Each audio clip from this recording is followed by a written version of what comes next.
আল্লাহর হাবিব বলেন, একজন লোক সফরের মধ্যে বের হয়েছে, সুদীর্ঘ সফর, লম্বা সফর। সফর করতে করতে লোকটা ক্লান্ত হয়ে গেল, দুর্বল হয়ে গেল। তার কোনো জিনিসের প্রয়োজন পড়ল। ওই লোকটা আল্লাহর দরবারে দুইটা হাত উঠায়া হে আমার রব বলে আল্লাহকে রব বলে ডাক দিল। আমার ভাইয়েরা, এইভাবে আল্লাহকে যখন আল্লাহ বলে ডাক দিল, চোখের পানি ছেড়ে দিয়া আল্লাহর দরবারে দোয়া করতেছে। কিন্তু আল্লাহর হাবিব বলেন, এই লোকটা খাওয়া দাওয়া যা করে সব হারাম খায়। যত খাওয়া দাওয়া করে সব হারামের টাকা দিয়া খায়। হারামের টাকা দিয়া খায় এমন লোক বাংলাদেশে মনে হয় নাই। জুড়ে বলেন, আছে না নাই? দোয়া কবুল হবে কেমনে? আবার ভাইরা, আজ আমাদের ভিতরে হারাম রন্ধে রন্ধে প্রবেশ করেছে। যেদিকে যাই হারাম আছে।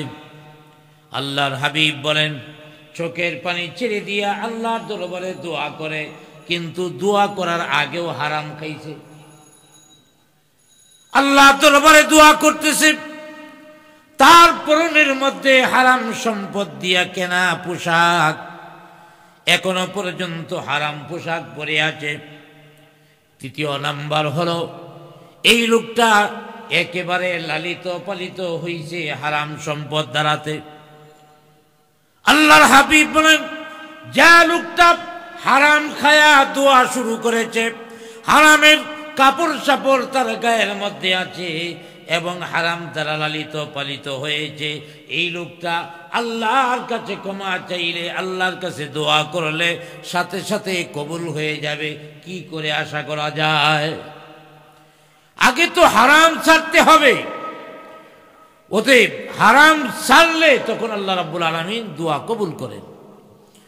হযরতে আবু হুরায়রা রাদিয়াল্লাহু তাআলা আনহু থেকে আরেকটা হাদিস রয়েছে যে মানুষের চিন্তা করতে হবে সর্বদাই আমার রব আমার দোয়া কবুল করবেন। যেহেতু আর কোথাও জায়গা নাই যাওয়ার, এই জন্য আল্লাহর দরবারে সবসময় চাইতে হবে, ভয় আশা নিয়ে দোয়া করতে হবে।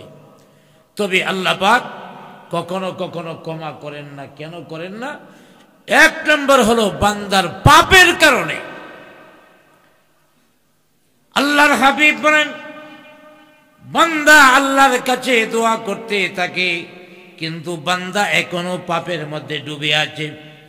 অতএব যারা পাপের মধ্যে ডুবে থেকে আল্লাহর দরবারে দোয়া করে, আল্লাহ পাক তার দোয়া কবুল করেন না। দ্বিতীয় নম্বর, আল্লাহর হাবিব বলেন, তাদের দোয়াও আল্লাহ পাক কবুল করেন না যারা আত্মীয়তার বন্ধন ছিন্ন করে। আত্মীয়তার যে বন্ধন আছে সেই বন্ধন ছিন্ন করে, আল্লাহর হাবিব বলেন তাদের দোয়া আল্লাহ পাক কবুল করেন না। তৃতীয় নাম্বার, যারা দোয়ার মধ্যে তাড়াহুড়া করে, দোয়ার মধ্যে তাড়াহুড়া করে, এদের দোয়াও আল্লাহ পাক কবুল করেন না। সাহাবায়ে কিরাম জিজ্ঞাসা করলেন, ইয়া রাসূলুল্লাহ, ইয়া হাবিবাল্লাহ, দোয়ার মধ্যে তাড়াহুড়া করা হয় এটা কিভাবে? দোয়ার মধ্যে তাড়াহুড়া বান্দা করে, এর অর্থটা কি, তাৎপর্য কি? আল্লাহর হাবিব সাল্লাল্লাহু আলাইহি ওয়াসাল্লাম বলেন, এর তাৎপর্য হলো বান্দা মনে করে আমার দোয়া কবুল করে নাই, এই জন্যে আল্লাহর কাছে আর দোয়াই করে না, চায় না। একবার দোয়া করেছে, দুইবার দোয়া করেছে, কবুল হয় নাই। অতএব মনে করতেছে আল্লাহ মনে হয় আমার দোয়া কবুল করে না, অতএব আর দোয়া টোয়ার দরকার নেই, দোয়া করা ছেড়ে দিছে। এই লোকটা হলো দোয়ার ক্ষেত্রে তাড়াহুড়া করলো, এমন ব্যক্তিকে আল্লাহ পাক দোয়া কবুল করেন না।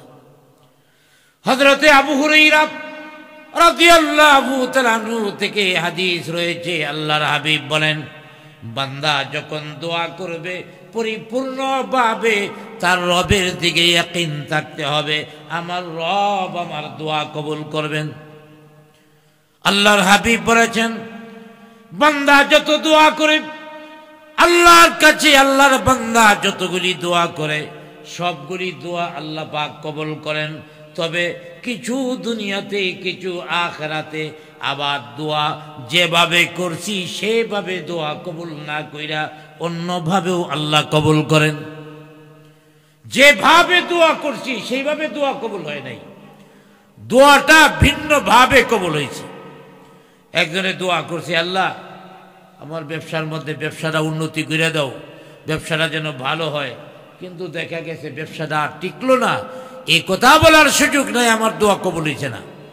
দোয়া কবুল হবে অবশ্যই।